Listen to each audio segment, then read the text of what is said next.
I'm Jeannie Ralston, and we're doing again, one of our favorite things is to interview authors and really creative women and give a lot of time to spotlight some of the cool things that Next Tribe women are doing, and women this age. We are at the peak of our creativity in so many ways. And I would say the same, I would definitely say that for you, Sally Koslow, who's joining us tonight. This is your 7th book. Yes, it is. She's written The Real Mrs. Tobias. It's a great novel, really absorbing. It's a family saga, but there's a real plot line that drives it, which I love. So I want to tell you a little bit more about Sally. Sally and I both worked at McCall's magazine, but not at the same time, which was it cracks me up that McCall's is a thread through our lives. But so Sally is, let's see what the books that she wrote. Before this, that we did a party for you about 3 years ago, wasn't it? Another Side of Paradise, which I love because it was a take on F. Scott Fitzgerald and Sheila Graham. Their relationship. Also the bestseller, the late lamented Molly Marks, The Widow Waltz with Friends Like These, Little Pink Slips, and her one work of nonfiction is Slouching Toward Adulthood, How to Let Go So Your Kids Can Grow Up. I think a lot of us need that, me included. You've taught at a lot of writing programs, and the University of Chicago, Columbia, Yale. You're a known expert and celebrated author. But one of the things on your bio I love best is that you say she lives in Manhattan, but she hopes the statute of limitations never ends on mentioning that she is from Fargo, North Dakota, which I think is so funny because as you just said that a lot of people don't know people who are from Fargo, North Dakota. So welcome, Sally. Thank you, Jeannie. It's great to be here. You are now a real New Yorker, though you started off in an unlikely place, I would say. You feel like a real New Yorker? Yes, I think had I not been from Fargo, North Dakota, had I been from one of the New York suburbs, I would have known that it was pretty intimidating to try to get a job at Condé Nast. I started out at Mademoiselle magazine, but I didn't realize that. So I just tried and got one, and it worked out.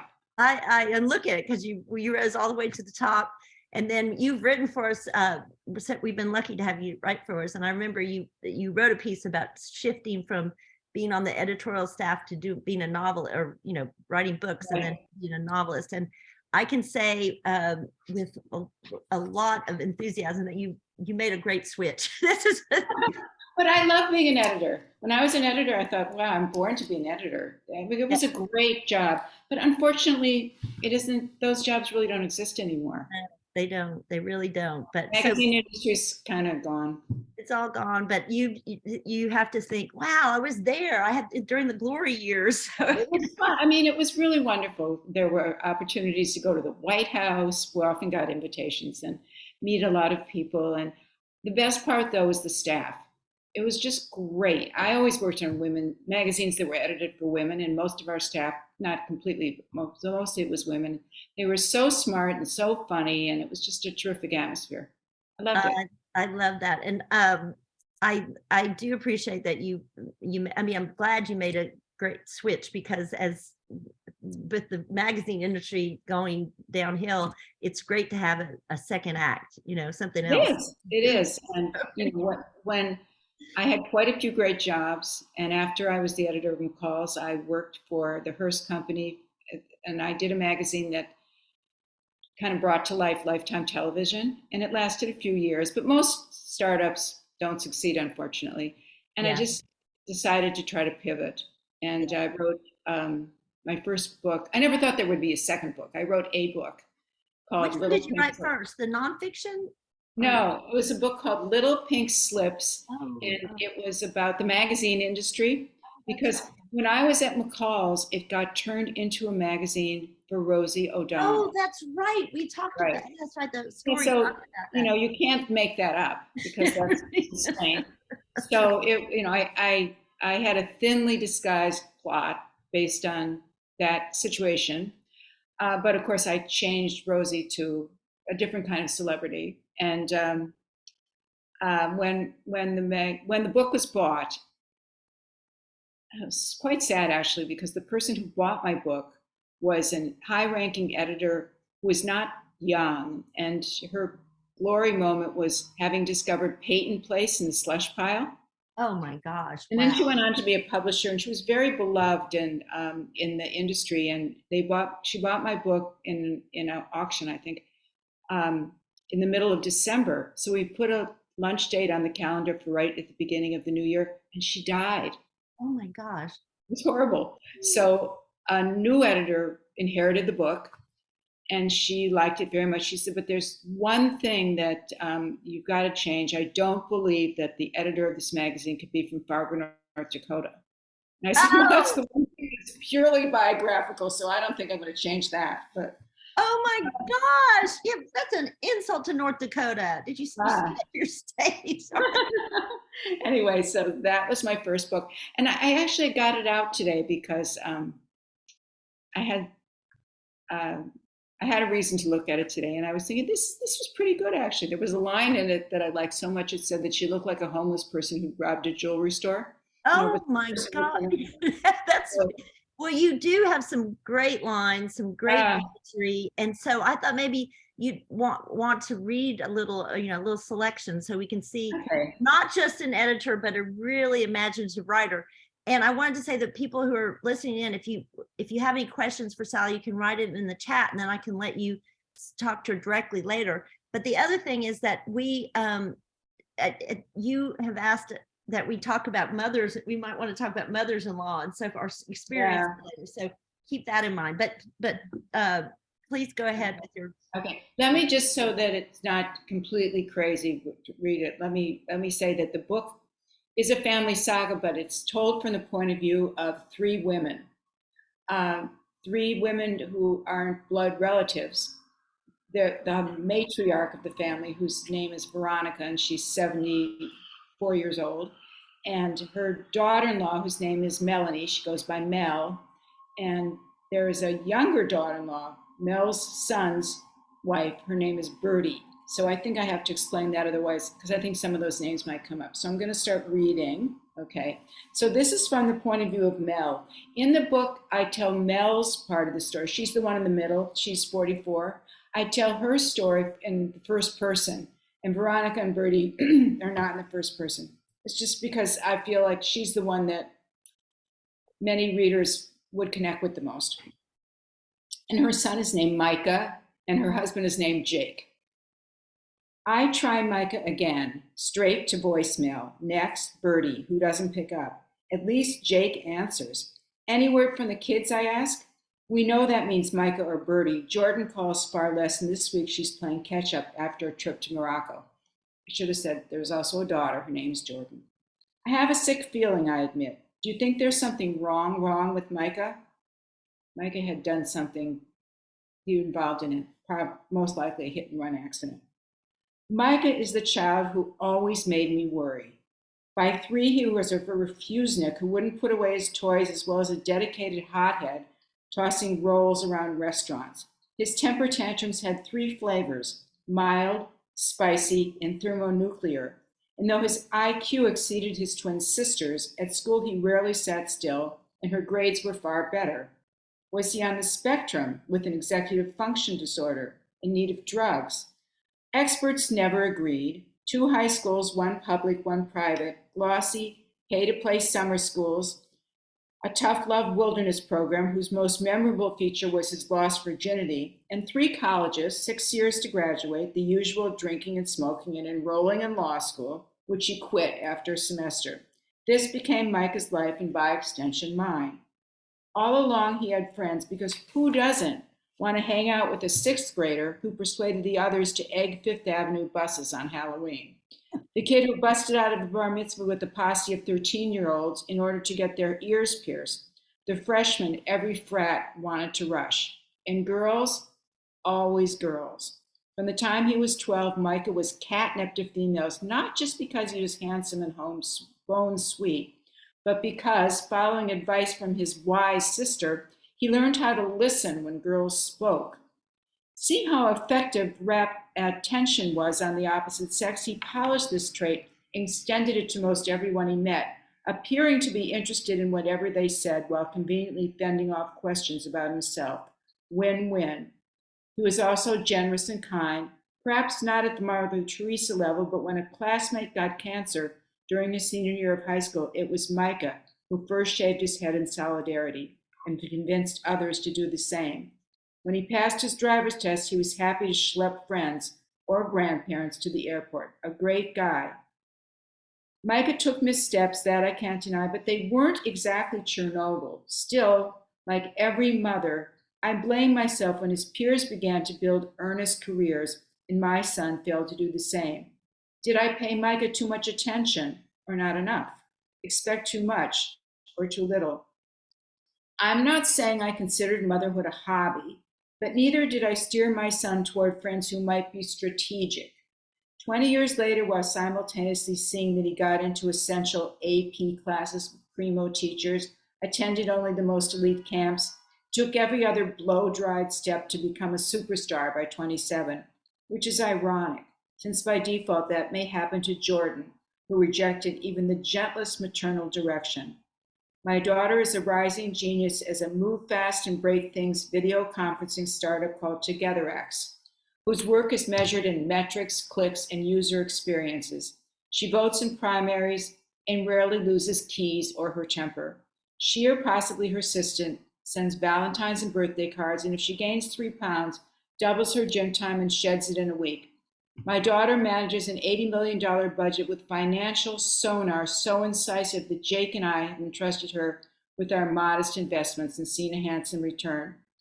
As early as kindergarten, Jordan fell in line as the teacher's de facto assistant. This was a kid who always knew what she wanted. After watching the Thanksgiving Day parade, for example, she demanded baton lessons. I had to schlep her to Long Island, but when my daughter wouldn't be the head majorette, she quit. The CEO, Jacob began calling her Veronica 2.1. Veronica's the mother-in-law. Nothing in my life has been as hard and humbling as raising children. Is my job done? On this point, Jake and I differ. He peeled off the college bumper sticker the summer Micah graduated, but I can't let go. Time to allow yourself to be marginalized. Therapist me, she's a therapist, I didn't mention that, has advised bereft empty nesters. Immerse yourself in work or a cause, tutoring, dosaging, fundraising. I was fine with that advice myself until Micah at 20 announced that he was getting married. There was no mystery to Bertie's appeal. She is Aphrodite of the cornfields, as pale and wholesome as Micah is dark and Semitic, with a drink of water body and hair the color of freshly baked biscuits. For months after they started seeing each other, when her name came up, Jake would channel the Beach Boys, sotto voce. Midwest farmers really make you feel all right. But beyond physical attraction, I never detected one thing they had in common. Nor can I blame Micah's decision on being young. When he married, he was the same age Jake and I had been, with Bertie just as pregnant as I was. Still, the timing of Micah's marriage was early for me. Had I done enough to teach him to be a man? Tough if I hadn't, since when Micah became Bertie's husband, my official mothering ended. I think that's enough. You'll get a taste. Yeah, no, that's a great taste of Mel, and I and the whole family dynamic.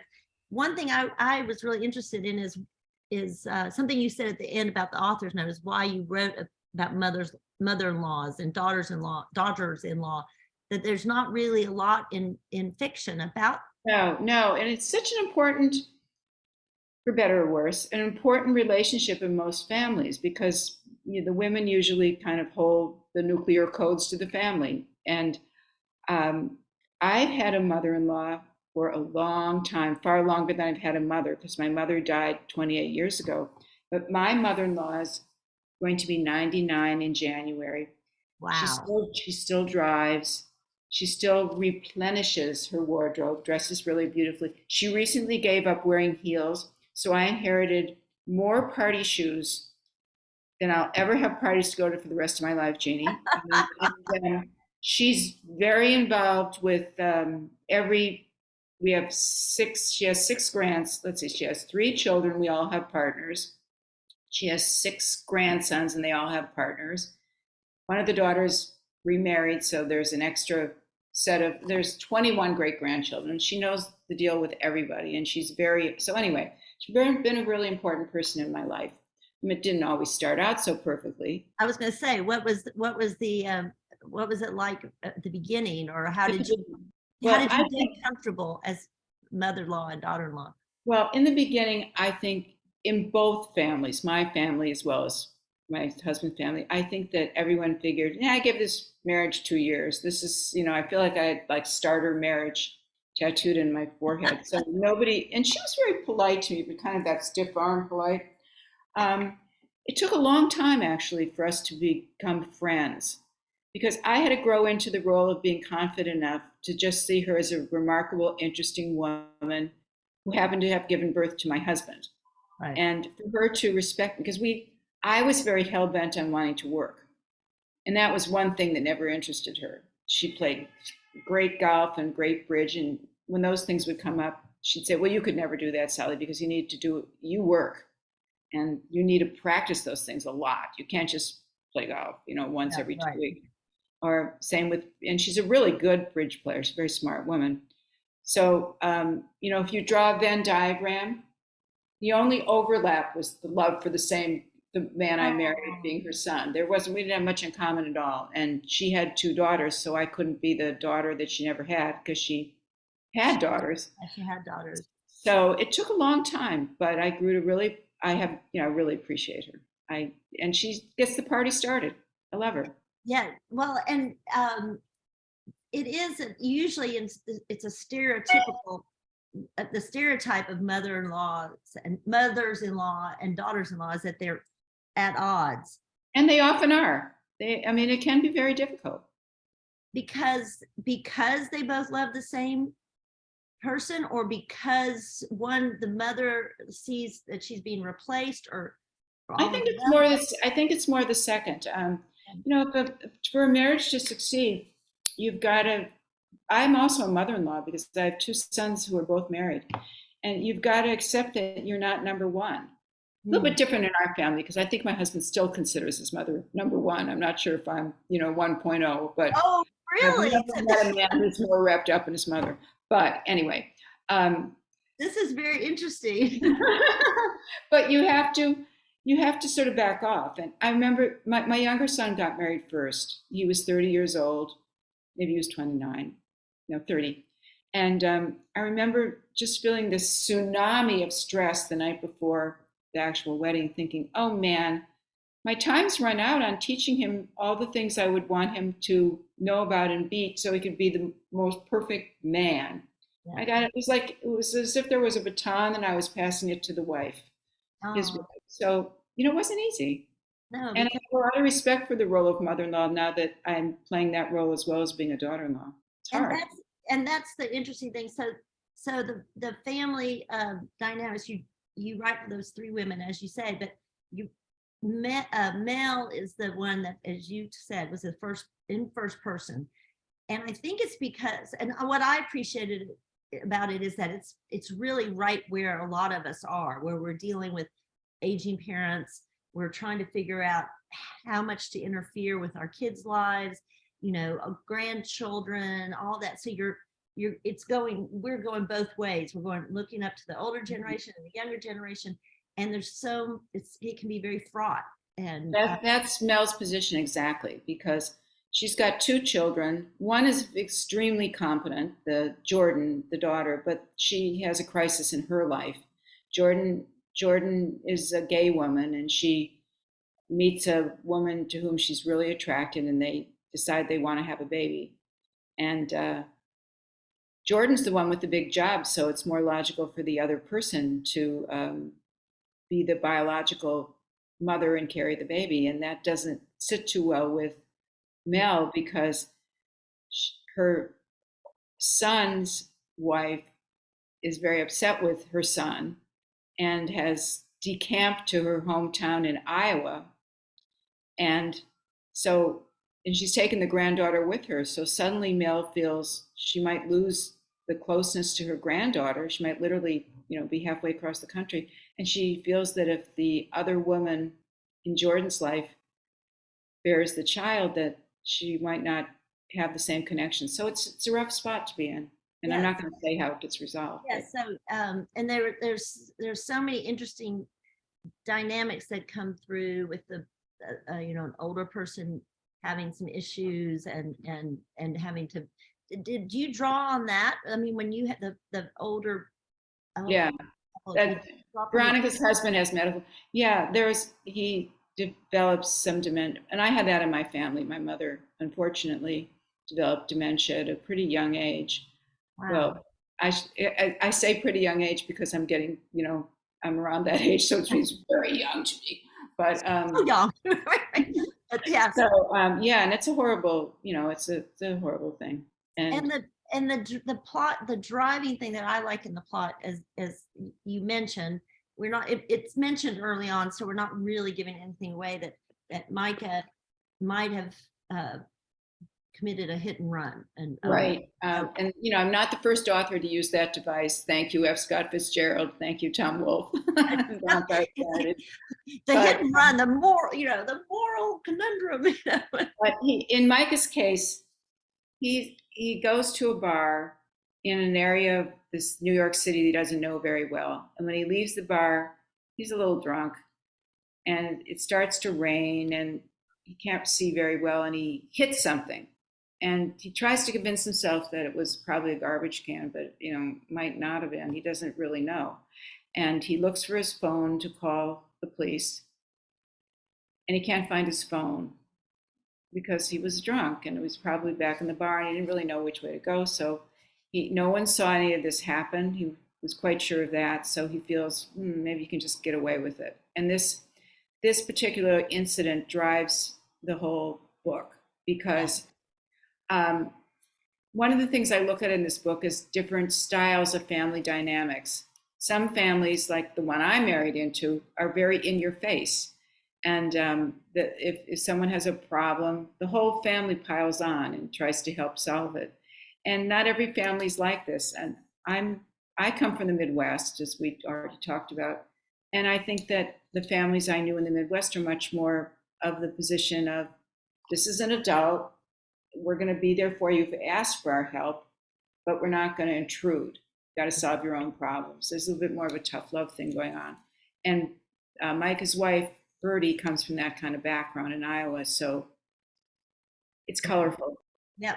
So I just wonder what you would, in your own personal life, what you would have told a son to do at that point. Oh, wow. I think I would have probably been a little bit more inclined to pile on. Only I wouldn't have used that phrase. I would say, can we talk about this? I would have marched him down to the police station. Yeah, probably. I mean, it would be, I would not be too laid back about it. I'd be outraged. Yeah. So, and so this isn't how you were raised. You were raised to do the right thing. Yeah. And this isn't the right thing. So, there would be, I wouldn't step back. Yeah. Pretty sure about that. I like that it has that moral conundrum there. That's part of the whole, as I said, the driving factor of the plot. But it's just, as a writer, I wonder, you have three main characters, all women. How do you make each one feel distinct in the writing? I mean, that's what I've tried to do. I've had books written this way before. One book I had 4 voices. Well, as a writer, there are certain speech patterns that would be unique to the character. Right. That, for example, Veronica, the oldest one in the family, the matriarch, she's a psychiatrist and a psychoanalyst, and she was raised in her very early life in Europe, and she has slightly more formal speech. And Mel, who's 44, and she's a therapist, but of a psychiatric social work background. She doesn't have the MD or the PhD. So she's more inclined to use more more jargon and slang. And Bertie is more of an introvert. And so there's a lot of internal dialogue that goes on with Bertie that she doesn't really speak as much as the others in the book. She's not as talkative, but she's a big thinker.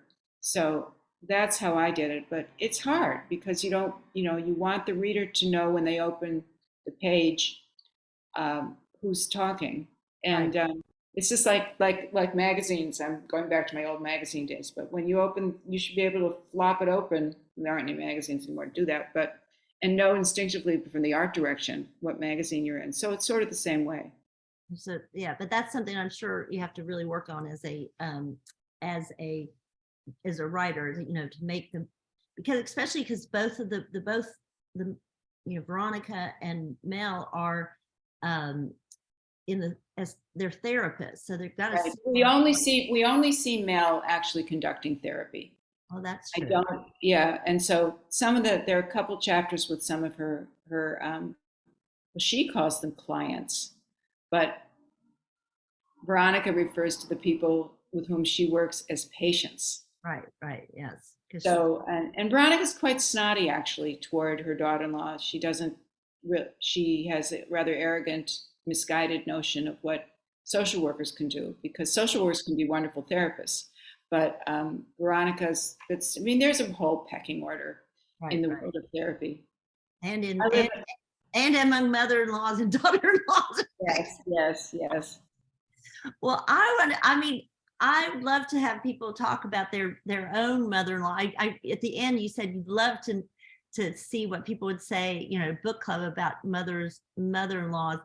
And I was divorced last year, but my husband from 29 years, his mother was the best mother-in-law. And the reason is she did not want to interfere. She was hands off. And which was so refreshing, because my own mother, when she's dealing with any of her kids or even the in-laws, she's in there meddling. Really, how interesting. Yeah. Well, my parents were pretty, they backed off. But I think it's the relationship between a mother-in-law and a son-in-law is a lot easier than the one between a mother-in-law and a daughter-in-law. I just don't think it's a very competitive. I don't really know any. I mean, most son-in-laws can just charm their mothers-in-law. It's a lot harder to charm for a a woman to charm. Yeah. I was very lucky. What about anybody who in the audience? Anybody have a great mother-in-law? Who has a great mother-in-law? Besides me now. No one's answering. Uh-oh. No. Oh wait, somebody. I think that's Wendy. Oh, Wendy. Hey. Hi. I do know your mother-in-law. I know. Hi, Wendy. And my mother was actually a friend of your mother-in-law years and years ago. And I was lucky to have a great mother-in-law. She passed away, and she was not that interfering, but just a lot of fun. And she had 2 sons and was so thrilled to have a daughter in her life that she gave me a lot of leeway, and we got very close. She was not a critical person, and she just was, a very loving mother-in-law. And I do miss her a lot. I have her recipes, a lot of which have processed foods in them. Yeah. So yeah, she was great. I have, many of her possessions are here in our house, and she raised a good son. So she did. I know your husband. To give her a lot of credit. Yeah. So I was very lucky in that way. Oh, that's wonderful. You could be the daughter she never had. I never got to be that daughter because my mother-in-law, as you know, has 2 daughters. Yeah, that's right. Yeah. And they walk alike and talk alike and cook alike and think alike. So, I had to find another way to reach out. Yes. But what made me, I haven't read your book yet. I own your book. I just, thank you.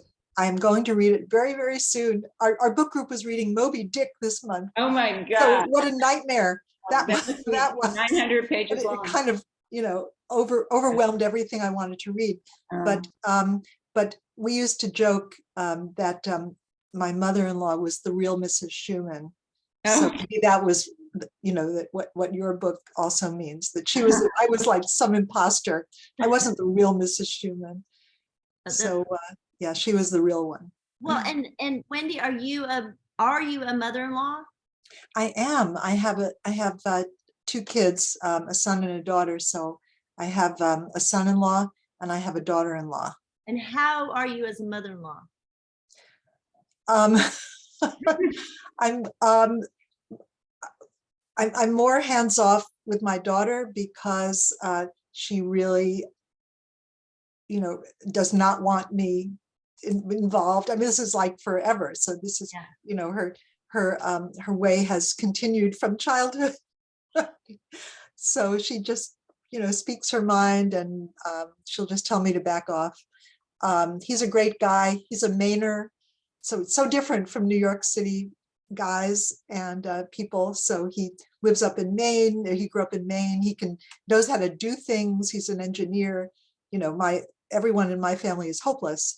So we have a lot of respect for him. And my daughter-in-law is also great. None of them live near us. So we are not involved in their daily lives. They each have 2 children. And we, don't see them as often as we would like to. My daughter-in-law has a great mother who lives nearby. So she is she's the one who's on hand, who's on daily call, basically. And Sally, you wrote a piece for us about how to make your son's wife love you, which was funny. But what did you learn about being a mother-in-law from your own mother-in-law, or what was what an interesting question. From my own mother-in-law. Well, I learned that zip your lip and open your hand, but open your wallet. That's that can help grease the way a bit. I think that to learn to be fun, to have that's the saving grace. I think, as you pointed out, Wendy, you said that your mother-in-law was a lot of fun, the one who passed away. And that's how I look at my mother-in-law. So, I'm trying to be that way with my 2 daughters-in-law, and be pretty uninvolved with giving advice and so on. Although I have to admit that I've screwed up a couple of times. Like one of my granddaughters, it was just driving me nuts that the back of her hair was really long and that it looked like it should be cut and kind of even. And so we took a vacation with them without their parents, and I cut her hair. Oh, so that's probably a really bad thing to do, but it was just driving. Did you get? Yeah, I found out afterwards she was pretty pissed off at me. And I'll be atoning for that for years, I'm sure. And then with the other one, I once put a picture up on social media. That was bad, because they don't want any pictures on social media. So I didn't think you could even see their kids, but they saw it. So, I had to repent for that. Oh gosh. And I think that I've given them some non-organic peanut butter over the years. So, I'm not perfect, but but who is? And we also, one of our best read pieces through the years has been the whole idea of, can you keep your bond with your son after he gets married? And so since you have 2 boys and it's kind of related, is it possible to keep your bond? I think so. I mean, one of the things that's interesting about the way we communicate now is that there are very few families that have a landline telephone, so that when you call their home, a different person answers. I mean, it's a good and bad thing, because sometimes you really welcome those conversations. But so I can, I call my sons, and they either answer their phone or not. Yeah. So both my sons made a big change in their life with their wives and children, and are experimenting with living in Europe. So I find that they seem a little more eager to talk to me than before, when it's maybe they're a little homesick. Oh. I don't know. But I think you just have to be a person that they actually want to talk to. Yeah. That's true. Just yeah, be there when they need you, but not insert yourself. Right. I don't try to abuse it. I really would never. I never talk to my kids every day. Like, I think it. Um, When my kids were in college, I guess they had cell phones, but I'm not even sure if they did.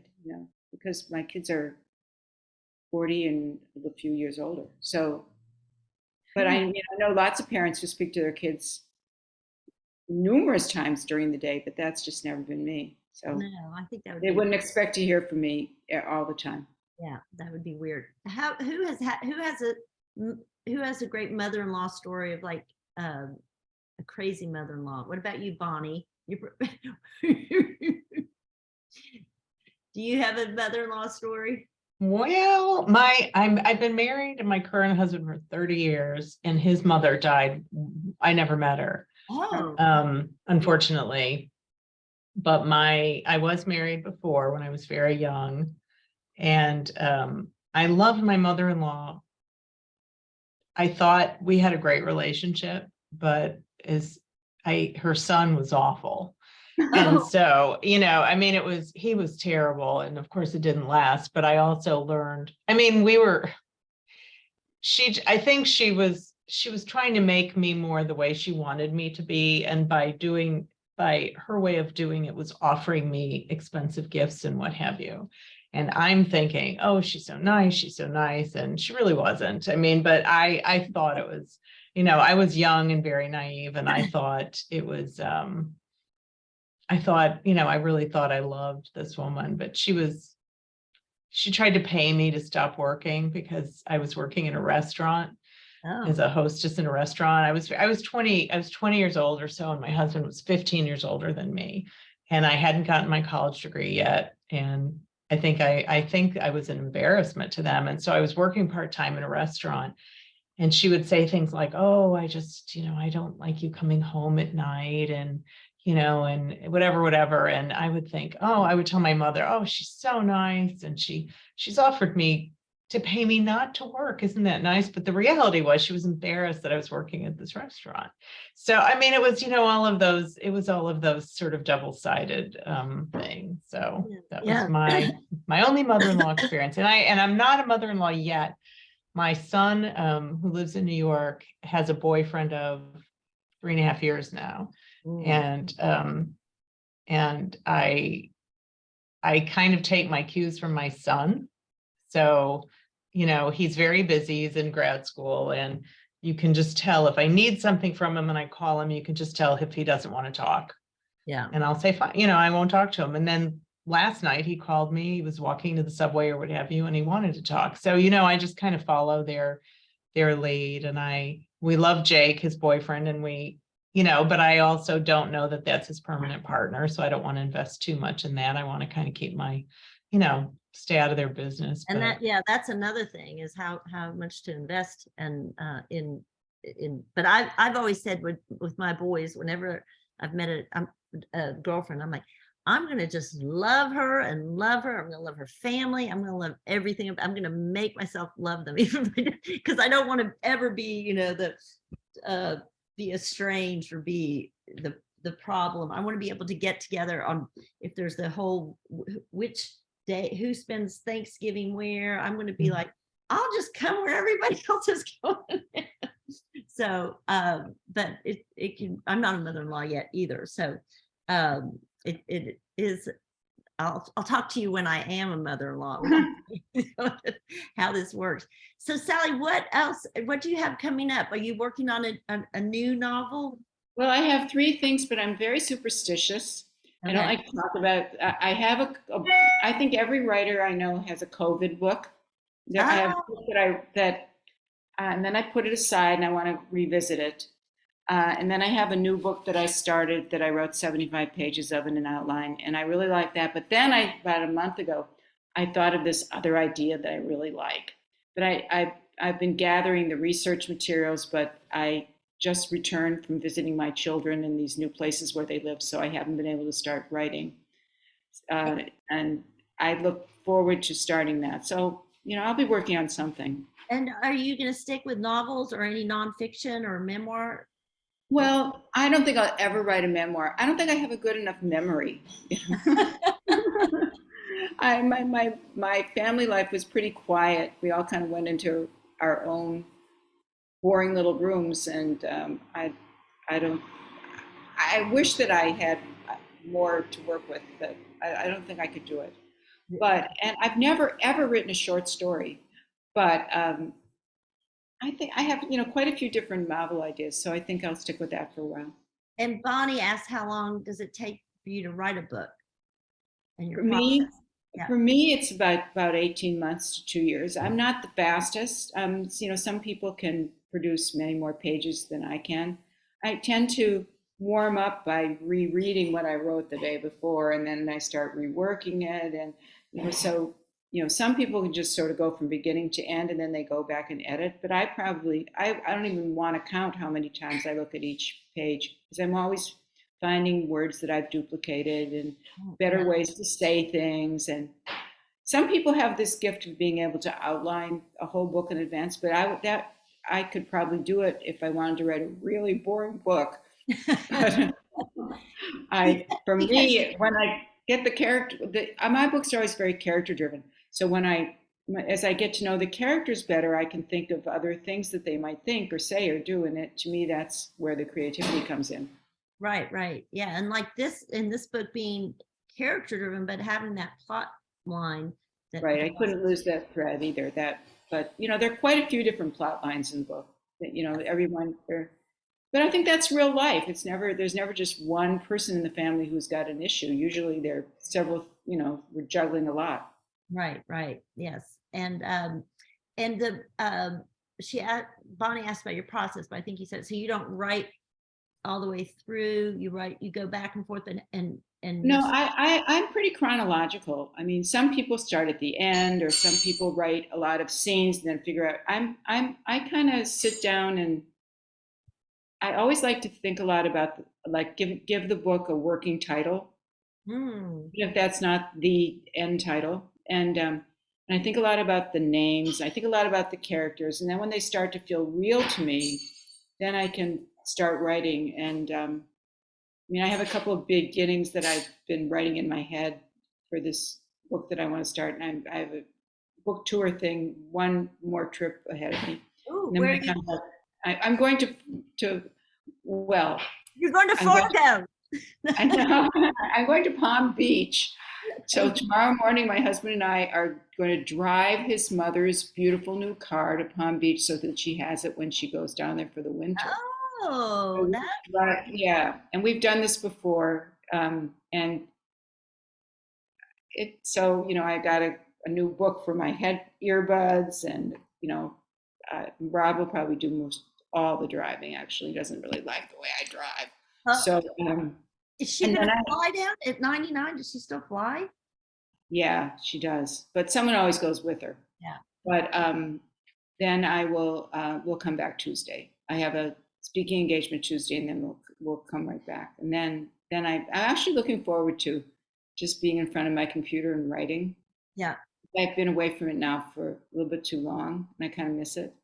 Yes, I can see, because there's all that other business of the book. Yeah, there's a lot to putting out a book. You really are expected to have a presence in social media. I find it a little bit embarrassing because, because you're a Midwestern girl. I suppose so, but it's a little tooting your own. But it's really part of the responsibility of being an author these days. So you have to do it, whether you like it or not. Is it through HarperCollins? It is, isn't it?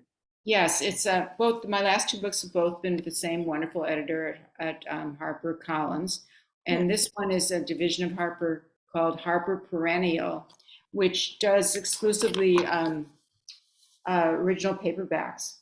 So it's a less expensive book to buy, which is a good idea, I think, because books have gone really pretty expensive.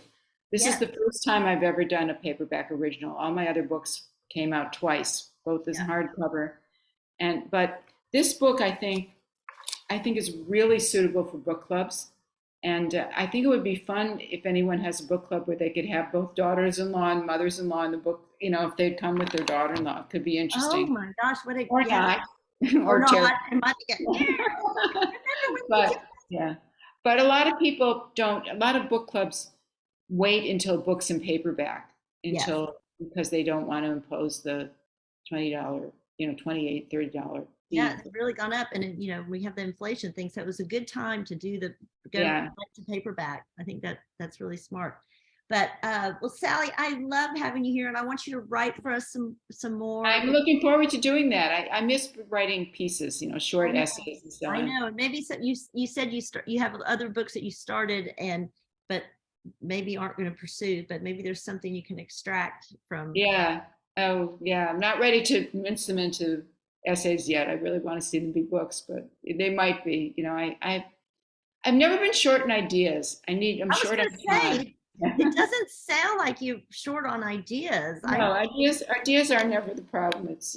But it takes a long time to write. I'm not that fast because I'm pretty hard on myself, and I keep raising the bar for how, I wouldn't say literary, because I've tried to I like to be commercial, where Yeah. where good writing meets a commercial appeal. Yes. But Well, yeah. if I write 3 good pages in a day, that's wonderful. So some people can do 15. I can't. Joyce Carol Oates or somebody like that, I guess. I don't know. Somebody who's like, so I've actually tried to write 2 novels, but the best thing I can say about each attempt was I had a great title for each, and that was it. Well, I think that's really important. But I did nothing else. It's like it's in the back of my head, like, oh, someday I'll go back to that, but I don't know if I will.